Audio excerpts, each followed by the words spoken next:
Hello friends, this is Amardeep Sidhu हाजिर हाँ ਤੁਹਾਡੇ ਲਈ ਲੈ ਕੇ ਨੈਕਸਟ ਵੀਡੀਓ। ਜਿਵੇਂ ਕਿ ਪਿਛਲੀ ਵੀਡੀਓਜ਼ ਦੇ ਵਿੱਚ ਆਪਾਂ ਗੱਲ ਕੀਤੀ ਸੀ ਕਿ ਅੱਗੇ ਆਪਾਂ ਟੈਂਸਸ ਬਾਰੇ ਪੜਾਂਗੇ, ਤਾਂ ਅੱਜ ਤੁਹਾਡੇ ਲਈ ਹਾਜ਼ਰ ਹੈ ਪ੍ਰੈਜ਼ੈਂਟ ਕੰਟੀਨਿਊਅਸ ਟੈਂਸ।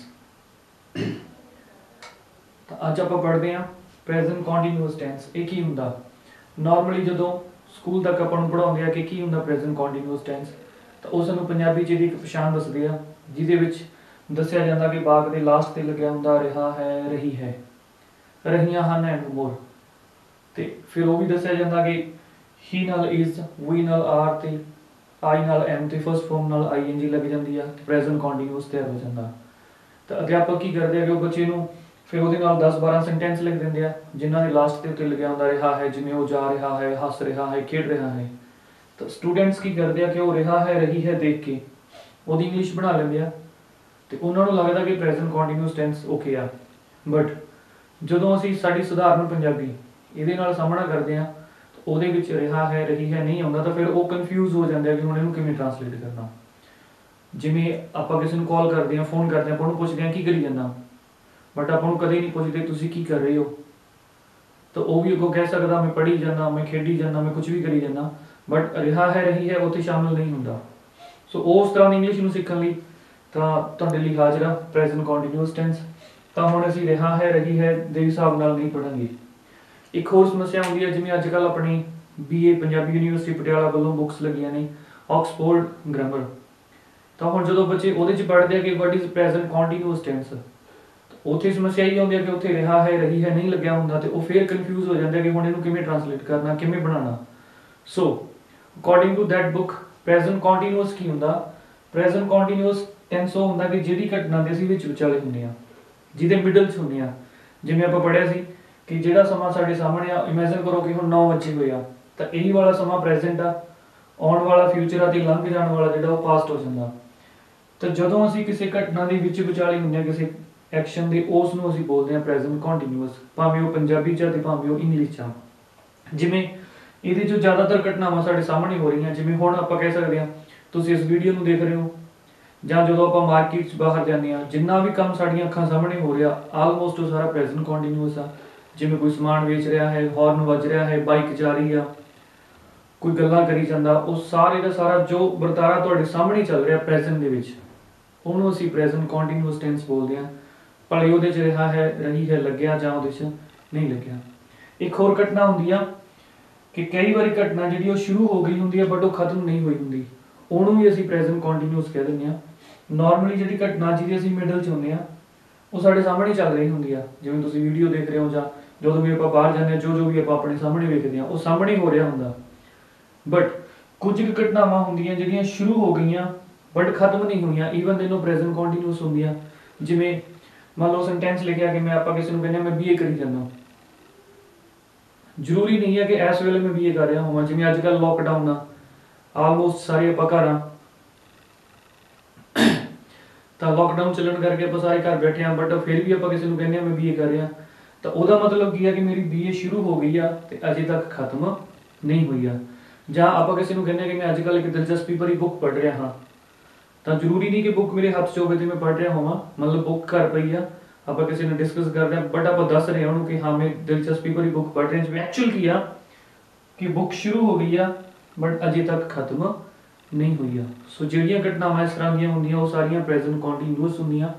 ਤੇ ਉਹਨਾਂ ਦੀ ਇੰਗਲਿਸ਼ ਲਈ ਅਸੀਂ ਕੀ ਕਰਦੇ ਹਾਂ, ਜੇ ਸਾਡਾ ਸਬਜੈਕਟ ਹੈਗਾ I ਤਾਂ ਉਹਦੇ ਨਾਲ ਅਸੀਂ ਲਾਉਣਾ M, ਜੇ ਹੈਗਾ he she it ਉਹਦੇ ਨਾਲ ਅਸੀਂ ਲਾਉਣੇ ਆ is, ਤੇ ਜੇ ਸਾਡਾ ਸਬਜੈਕਟ ਹੈ we you they ਤਾਂ ਉਹਦੇ ਨਾਲ ਅਸੀਂ ਲਾਉਣੇ ਆ are, ਤੇ ਇਹਨਾਂ ਸਾਰਿਆਂ ਦੇ ਨਾਲ ਫਸਟ ਫਾਰਮ ਨਾਲ ING ਲੱਗ ਜਾਂਦੀ ਆ।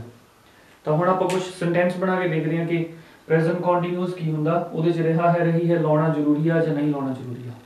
ਤਾਂ ਜਿਵੇਂ ਹੁਣ ਆਪਾਂ ਵਾਕ ਬਣਾਉਂਦੇ ਆ ਕਿ ਮੀਂਹ ਪੈ ਰਿਹਾ ਹੈ, ਤੇ ਜਾਂ ਅਸੀਂ ਨੂੰ ਐਵੇਂ ਕਹਿ ਜਾਂਦੇ ਹਾਂ ਮੀਂਹ ਪਈ ਜਾਂਦਾ, ਕਿਉਂਕਿ ਘਟਨਾ ਜਿਹੜੀ ਉਹ ਸਾਡੀਆਂ ਅੱਖਾਂ ਸਾਹਮਣੇ ਚੱਲ ਰਹੀ ਆ।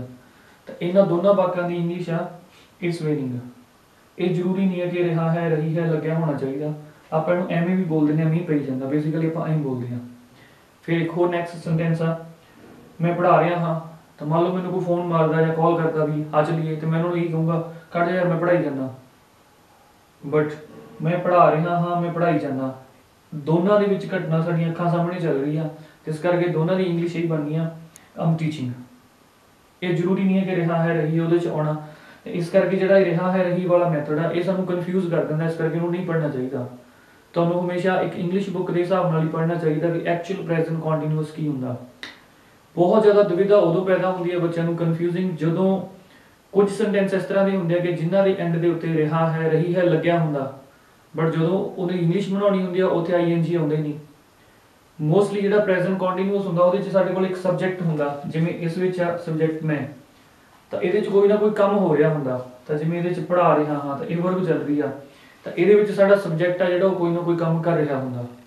ਬਟ ਜਿਵੇਂ ਇਹ ਵਾਲਾ ਵਾਕਾ, ਮੈਨੂੰ ਠੰਡ ਲੱਗ ਰਹੀ ਹੈ, ਹੁਣ ਜੇ ਆਪਾਂ ਕਿਸੇ ਬੱਚੇ ਨੂੰ ਲਿਖ ਕੇ ਦੇ ਦਿੰਦੇ ਹਾਂ ਕਿ ਇਹਨੂੰ ਟ੍ਰਾਂਸਲੇਟ ਕਰੋ, ਤਾਂ ਉਹਨੇ ਕੀ ਦੇਖਣਾ ਕਿ ਲਾਸਟ ਤੇ ਲੱਗਿਆ ਰਿਹਾ ਹੈ ਰਹੀ ਹੈ, ਤਾਂ ਉਹਨੇ ਕਿਸੇ ਨਾ ਕਿਸੇ ਹਿਸਾਬ ਨਾਲ ਇਹਦੇ 'ਚ ਇੰਗ ਲਾਉਣਾ। ਬਟ ਇਹਦੇ ਵਿੱਚ ਅਸੀਂ ਇਜ਼ੇ ਮਾਰ ਨਾਲ ਆਈਐਨਜੀ ਨਹੀਂ ਪੁੱਟ ਕਰ ਸਕਦੇ, ਕਿਉਂਕਿ ਇਹਦੇ ਵਿੱਚ ਕੋਈ ਕਿਰਿਆ ਨਹੀਂ ਹੋ ਰਹੀ। ਇਹਦਾ ਸਬਜੈਕਟ ਕੌਣ ਆ? ਮੈਂ, ਤਾਂ ਮੈਂ ਕੋਈ ਕੰਮ ਨਹੀਂ ਕਰ ਰਿਹਾ। ਜਦੋਂ ਸਾਡਾ ਸਬਜੈਕਟ ਕੰਮ ਨਹੀਂ ਕਰ ਰਿਹਾ ਤਾਂ ਉੱਥੇ ਅਸੀਂ ਆਈਐਨਜੀ ਨਹੀਂ ਲਾ ਸਕਦੇ। ਤਾਂ ਇਹਦੀ ਜਸਟ ਇੰਗਲਿਸ਼ ਐਨੀ ਹੋਈ ਆ ਆਈ ਐਮ ਕੋਲਡ ਬਸ। ਤੇ ਇਹਨੂੰ ਇਹ ਵੀ ਨਹੀਂ ਕਹਿਣਾ ਕਿ ਮੈਂ ਠੰਡਾ ਹਾਂ, ਸਿੰਪਲ ਮੈਨੂੰ ਠੰਡ ਲੱਗ ਰਹੀ ਹੈ। ਪੰਜਾਬੀ ਅਸੀਂ ਇਹਦੀ ਇੰਗਲਿਸ਼ ਇਹਦੇ 'ਚ ਕਨਵਰਟ ਕਰ ਲੈਂਦੇ ਆ ਰਿਹਾ ਹੈ ਰਹੀ ਹੈ ਦੇ ਵਿੱਚ। ਨੈਕਸਟ ਹੈਗਾ, ਜਿਵੇਂ ਮੰਨ ਲਓ ਆਪਾਂ ਕਿਸੇ ਨੂੰ ਕਹਿਣਾ ਚਾਹੁੰਦੇ ਆ ਉਹ ਤੇਰਾ ਫੋਨ ਆ ਗਿਆ। ਹੁਣ ਜਦੋਂ ਆਪਾਂ ਇੰਗਲਿਸ਼ ਬੋਲਣ ਦੀ ਟਰਾਈ ਕਰਦੇ ਹਾਂ ਤਾਂ ਹੁਣ ਬੱਚੇ ਕੋਲ ਕੋਈ ਹੱਲ ਨਹੀਂ ਉਹਨੂੰ ਕਹਿਣ ਦਾ ਕਿ ਆ ਗਿਆ ਹੈ, ਹੁਣ ਇੱਥੇ ਰਿਹਾ ਹੈ ਰਹੀ ਹੈ ਤਾਂ ਹੈ ਨਹੀਂ। ਐਕਚੁਅਲ ਕੀ ਹੈ ਕਿ ਘਟਨਾ ਸਾਡੇ ਸਾਹਮਣੇ ਚੱਲ ਰਹੀ, ਉਹਦਾ ਫੋਨ ਵੱਜ ਰਿਹਾ, ਜਾਂ ਆਪਾਂ ਨੂੰ ਇਹ ਵੀ ਕਹਿ ਸਕਦੇ ਤੇਰਾ ਫੋਨ ਵੱਜੀ ਜਾਂਦਾ, ਹੁਣ ਮੋਸਟਲੀ ਆਪਾਂ ਕਹਿੰਦੇ ਤੇਰਾ ਫੋਨ ਆ ਗਿਆ। ਤਾਂ ਯਸ ਇੰਗਲਿਸ਼ ਉਹਦੀ ਇੰਨੀ ਆ ਕਿ your phone is ringing. English ਦੇ ਵਿੱਚ ਢੇਰਾਂ ਸਾਰੇ ਹੋਰ ਸੈਂਟੈਂਸ ਨੇ ਜਿੱਥੇ ਇਜ਼ੇ ਮਾਰ ਨਾਲ ਆਈਐਨਜੀ ਲੱਗਿਆ ਹੁੰਦਾ, ਬਟ ਉਹਦੀ ਪੰਜਾਬੀ ਰਿਹਾ ਹੈ ਰਹੀ ਹੈ 'ਚ ਨਹੀਂ ਬਣਦੀ। ਇੱਕ ਪ੍ਰੋਬਲਮ ਫਿਰ ਬੱਚਿਆਂ ਨੂੰ ਫੇਸ ਹੁੰਦੀ ਆ, ਉਹ ਹੁੰਦੀ ਆ ਕਿ ਜਦੋਂ ਉਹਨਾਂ ਨੇ ਇੰਗਲਿਸ਼ ਤੋਂ ਪੰਜਾਬੀ ਟ੍ਰਾਂਸਲੇਸ਼ਨ ਕਰਨੀ ਹੁੰਦੀ ਆ ਤਾਂ ਉਹਨਾਂ ਨੇ ਫਿਰ ਉਹੀ ਸਿੱਖਿਆ ਹੁੰਦਾ ਕਿ ਜਿੱਥੇ ਇਜ਼ੇ ਮਾਰ ਨਾਲ ਆਈਐਨਜੀ ਲੱਗਿਆ ਹੋਇਆ ਤਾਂ ਉੱਥੇ ਰਿਹਾ ਹੈ ਰਹੀ ਹੈ ਉਹਦੀ ਪੰਜਾਬੀ ਬਣਾ ਲੈਣੀ ਆ। ਬਟ ਬਹੁਤ ਸਾਰੇ ਸੈਂਟੈਂਸ ਇਸ ਤਰ੍ਹਾਂ ਦੇ ਨੇ ਜਿੱਥੇ ਇਜ਼ੇ ਮਾਰ ਨਾਲ ਆਈਐਨਜੀ ਲੱਗਿਆ ਹੋਊਗਾ, ਬਟ ਤੁਸੀਂ ਉਹਨੂੰ ਕਦੇ ਵੀ ਰਿਹਾ ਹੈ ਰਹੀ ਹੈ 'ਚ ਨਹੀਂ ਬਦਲ ਸਕਦੇ। ਜਿਵੇਂ ਇੱਕ ਸੈਂਟੈਂਸ ਆ ਦ ਸਨ ਇਜ਼ ਸ਼ਾਈਨਿੰਗ, ਤਾਂ ਹੁਣ ਆਪਾਂ ਇਹਨੂੰ ਕਦੇ ਨਹੀਂ ਕਹਿੰਦੇ ਸੂਰਜ ਚਮਕ ਰਿਹਾ ਹੈ। ਯਸ ਇਹਨੂੰ ਪੰਜਾਬੀ 'ਚ ਨਹੀਂ ਕਹਿਣਾ ਧੁੱਪ ਨਿਕਲੀ ਹੋਈ ਆ, ਤੇ ਜੇ ਧੁੱਪ ਨਹੀਂ ਨਿਕਲੀ ਹੋਈ ਤਾਂ ਆਪਾਂ ਨੂੰ ਨੈਗੇਟਿਵ ਕਰ ਦਿੰਦੇ ਆ ਦੀ ਸਨ ਇਜ਼ ਨਾਟ ਸ਼ਾਈਨਿੰਗ। ਬਟ ਇਹਦਾ ਮਤਲਬ ਇਹ ਨਹੀਂ ਹੈ ਕਿ ਤੁਸੀਂ ਇੱਥੇ ਰਿਹਾ ਹੈ ਰਹੀ ਹੈ ਬਦਲ ਦੇਣਾ ਕਿ ਸੂਰਜ ਚਮਕ ਰਿਹਾ ਹੈ। ਸੋ ਹਰ ਇੱਕ ਭਾਸ਼ਾ ਦਾ ਆਪਣਾ ਆਪਣਾ ਸਟਾਈਲ ਹੁੰਦਾ ਬੋਲਣ ਦਾ, ਆਪਾਂ ਨੂੰ ਯੂਜ਼ ਕੀ ਕਰਦੇ ਆ, ਕਿਵੇਂ ਬੋਲਦੇ ਆ। ਨੈਕਸਟ ਆ ਜਿਵੇਂ ਹੀ ਇਜ਼ ਵੀਅਰਿੰਗ ਅ ਹੈਟ, ਤਾਂ ਇਹਨੂੰ ਆਪਾਂ ਇਹ ਨਹੀਂ ਕਹਾਂਗੇ ਕਿ ਇਸ ਦੇ ਮਾਰ ਨਾਲ ਆਈਐਨਜੀ ਲੱਗ ਗਿਆ ਕਿ ਉਹ ਟੋਪੀ ਲੈ ਰਿਹਾ ਹੈ। ਯਸ ਇਹਦੀ ਇੰਨੀ ਇੰਗਲਿਸ਼ ਪੰਜਾਬੀ ਬਣਨੀ ਹੈ ਕਿ ਉਸਨੇ ਟੋਪੀ ਲਈ ਹੋਈ ਹੈ। ਤਾਂ ਕਨਫਿਊਜ਼ਨ ਇਹ ਆ, ਹੁਣ ਜੇ ਬੱਚੇ ਲਈ ਇਹ ਵਾਕ ਲਿਖਦੇ ਨੇ ਉਹਨੇ ਟੋਪੀ ਲਈ ਹੋਈ ਹੈ, ਧੁੱਪ ਨਿਕਲੀ ਹੋਈ ਹੈ, ਤਾਂ ਫਿਰ ਜੇ ਉਹਨੂੰ ਇੰਗਲਿਸ਼ ਟ੍ਰਾਂਸਲੇਸ਼ਨ ਕਰਨੀ ਪੈ ਜੇ ਤਾਂ ਉਹਦੇ ਕੋਲੇ ਫਿਰ ਕੋਈ ਢੰਗ ਨਹੀਂ ਹੈ। ਇਸ ਕਰਕੇ ਕਨਫਿਊਜ਼ਨ ਭਰੇ ਤਰੀਕੇ ਨੂੰ ਬੰਦ ਕਰੋ ਤੇ ਤੁਸੀਂ ਇਸ ਤਰੀਕੇ ਨਾਲ ਪੜ੍ਹ ਸਕਦੇ ਹੋ ਕਿ ਪ੍ਰੈਜ਼ੈਂਟ ਕੰਟੀਨਿਊਅਸ ਕੀ ਹੁੰਦਾ। ਜੋ ਘਟਨਾ ਸਾਡੇ ਸਾਹਮਣੇ ਚੱਲ ਰਹੀ ਆ, ਤਾਂ ਸੂਰਜ ਸਾਡੇ ਸਾਹਮਣੇ ਚਮਕ ਰਿਹਾ, ਧੁੱਪ ਨਿਕਲੀ ਹੋਈ ਆ, ਤਾਂ ਬਸ ਉਹਨੂੰ ਅਸੀਂ ਪੰਜਾਬੀ 'ਚ ਧੁੱਪ ਨਿਕਲੀ ਕਹਿ ਲੈਣਾ, ਟੋਪੀ ਲਈ ਹੋਈ ਆ। ਤਾਂ ਇੰਗਲਿਸ਼ ਦੇ ਵਿੱਚ ਕੀ ਆ ਕਿ ਇੰਗਲਿਸ਼ ਭਾਸ਼ਾ ਦੀ ਇੱਕ ਵਧੀਆ ਗੱਲ ਇਹ ਵੀ ਆ ਕਿ ਇਹਦੀ ਜੱਜਮੈਂਟ ਬੜੀ ਈਜ਼ੀ ਹੋ ਜਾਂਦੀ ਆ। ਮਤਲਬ ਕਿ ਤੁਸੀਂ ਵੋਕੈਬਲਰੀ ਨੂੰ ਕੈਚ ਕਰ ਸਕਦੇ ਹੋ ਕਿ ਕਹਿਣਾ ਕੀ ਚਾਹੁੰਦਾ।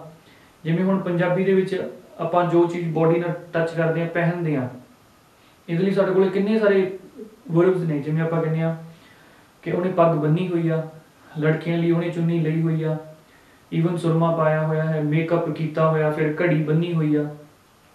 ਤਾਂ ਸਾਡੇ ਕੋਲ ਕਿੰਨੀਆਂ ਸਾਰੀਆਂ ਵਰਬ ਆ ਪਹਿਰਾਵੇ ਲਈ, ਪਹਿਨਿਆ ਹੋਇਆ ਹੈ, ਬੰਨਿਆ ਹੋਇਆ ਹੈ, ਲਿਆ ਹੋਇਆ ਹੈ, ਪਾਇਆ ਹੋਇਆ ਹੈ, ਤੇ ਮੇਕਅਪ ਕੀਤਾ ਹੋਇਆ ਹੈ।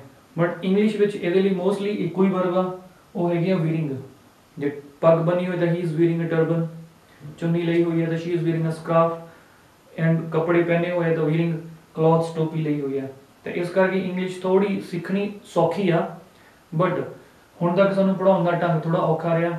ਸਾਡੇ ਮਨ ਦੇ ਵਿੱਚ ਇੱਕ ਹਊਆ ਬਿਠਾ ਦਿੱਤਾ ਗਿਆ ਕਿ ਇੰਗਲਿਸ਼ ਲੈਂਗੁਏਜ ਜਿਹੜੀ ਉਹ ਬਹੁਤ ਔਖੀ ਆ, ਬਟ ਰਿਲੇਟਿਵਲੀ ਬਹੁਤ ਸੌਖੀ ਭਾਸ਼ਾ। ਸੋ ਜੇ ਤੁਸੀਂ ਚਾਹੁੰਦੇ ਹੋ ਕਿ ਤੁਸੀਂ ਇਹਨੂੰ ਸੌਖੇ ਢੰਗ ਨਾਲ ਸਿੱਖਣਾ ਚਾਹੁੰਦੇ ਹੋ ਤਾਂ ਤੁਸੀਂ ਸਾਡੇ ਨਾਲ ਜੁੜੇ ਰਹੋ। ਅਸੀਂ ਤੁਹਾਡੇ ਲਈ ਨਵੀਆਂ ਵੀਡੀਓਜ਼ ਲੈ ਕੇ ਆਉਂਦੇ ਰਹਾਂਗੇ। ਤੇ ਪਲੀਜ਼ ਸਾਡੀ ਇਸ ਵੀਡੀਓ ਨੂੰ ਵੱਧ ਤੋਂ ਵੱਧ ਸ਼ੇਅਰ ਕਰੋ, ਸਾਡੇ ਇਸ ਚੈਨਲ ਨੂੰ ਵੀ ਲਾਈਕ ਕਰੋ ਤਾਂ ਕਿ ਸਾਨੂੰ ਪ੍ਰੇਰਨਾ ਮਿਲੇ ਅੱਗੇ ਤੋਂ ਹੋਰ ਵੀਡੀਓਜ਼ ਬਣਾਉਣ ਲਈ। ਤਾਂ ਇੱਕ ਹੋਰ ਬੇਨਤੀ ਆ ਕਿ ਕਈ ਵਾਰੀ ਬੱਚੇ ਨੂੰ ਕੋਈ ਪ੍ਰੋਬਲਮ ਹੁੰਦੀ ਹੈ, ਜਿਵੇਂ ਹੁਣ ਪ੍ਰੈਪੋਜੀਸ਼ਨਸ ਨਹੀਂ ਆਉਂਦੀਆਂ ਜਾਂ ਕੰਡੀਸ਼ਨਲ ਸੈਂਟੈਂਸਸ ਨਹੀਂ ਆਉਂਦੇ, ਤਾਂ ਤੁਹਾਨੂੰ ਕੋਈ ਵੀ ਪ੍ਰੋਬਲਮ ਆਉਂਦੀ ਹੈ ਗ੍ਰਾਮੈਟਿਕਲੀ ਗ੍ਰਾਮਰ ਨਾਲ ਰਿਲੇਟਡ, ਤਾਂ ਤੁਸੀਂ ਉਸ ਨੂੰ ਕਮੈਂਟ ਬਾਕਸ ਦੇ ਵਿੱਚ ਲਿਖੋ ਤੇ ਅਸੀਂ ਤੁਹਾਡੇ ਲਈ ਵੀਡੀਓ ਲੈ ਕੇ ਹਾਜ਼ਰ ਹੋਵਾਂਗੇ। ਤਾਂ ਇਹ ਸੀ ਆਪਣਾ ਓਵਰਆਲ ਪ੍ਰੈਜ਼ੈਂਟ ਕੰਟੀਨਿਊਅਸ ਟੈਂਸ।